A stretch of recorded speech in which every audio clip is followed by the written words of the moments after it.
দেশের আইনশৃঙ্খলা পরিস্থিতির অবনতির প্রতিবাদে যুবদলের বিক্ষোভ সমাবেশে বক্তব্য রাখছেন বিএনপির স্থায়ী কমিটির সদস্য সালাউদ্দিন আহমেদ। আমরা সরাসরি চলে যাচ্ছি সেখানে।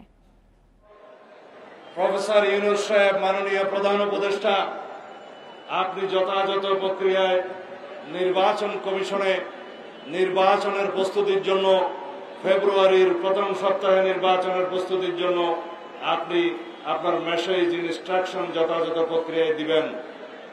কিন্তু আমরা লক্ষ্য করলাম আপনি আইন শৃঙ্খলা বাহিনীর সাথে বৈঠক করছেন, প্রস্তুতি নেওয়ার কথা বলছেন, কিন্তু নির্বাচন কমিশনকে আপনি এখনো অফিসিয়ালি ফেব্রুয়ারির প্রথম সপ্তাহে নির্বাচন অনুষ্ঠানের জন্য এখনো কোনো যথাযথ প্রক্রিয়ায় ইনস্ট্রাকশন দেন নাই।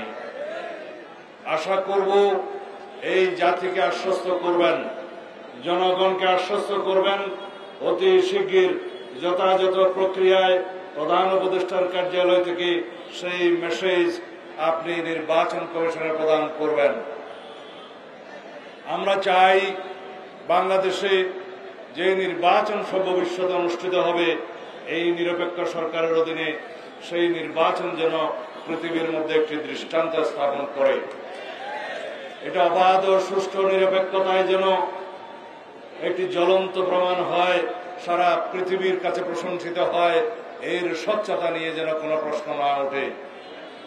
সেজন্য আমরা বাংলাদেশের সকল গণতান্ত্রিক রাজনৈতিক শক্তি ঐক্যবদ্ধভাবে সকলে মিলে আপনাকে সহযোগিতা করব, সহযোগিতা করতে আমরা অঙ্গীকার আবদ্ধ, এই জাতির কাছে আমরা অঙ্গীকার আবদ্ধ।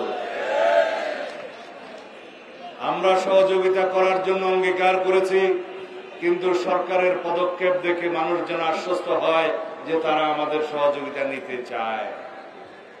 যেন এরকম কোনো প্রশ্নের উদ্বেগ না হয় যে বিভিন্ন কায়দায় যারা ইস্যু সৃষ্টি করছে, সুপরিকল্পিতভাবে নির্বাচনকে বানচাল করার জন্য, সুপরিকল্পিতভাবে নির্বাচনকে বিলম্বিত করার জন্য যারা চেষ্টা করছে, তারা যেন আশ্রয় প্রশ্রয় না পায়। যেন জনগণের মনে কোনো প্রশ্নের উদ্বেগ না হয় যে সরকার একটি নির্দিষ্ট দলকে বোধহয় সুবিধা দেওয়ার জন্য কোনোভাবে চেষ্টা চালাচ্ছে। আমরা প্রত্যাশা করি নাই ফ্যাসিবাদী পতিত শক্তি গোপালগঞ্জে হোক আর যেখানে হোক গণ অভ্যুত্থানের শক্তির উপরে হামলা করার সাহস পাবে।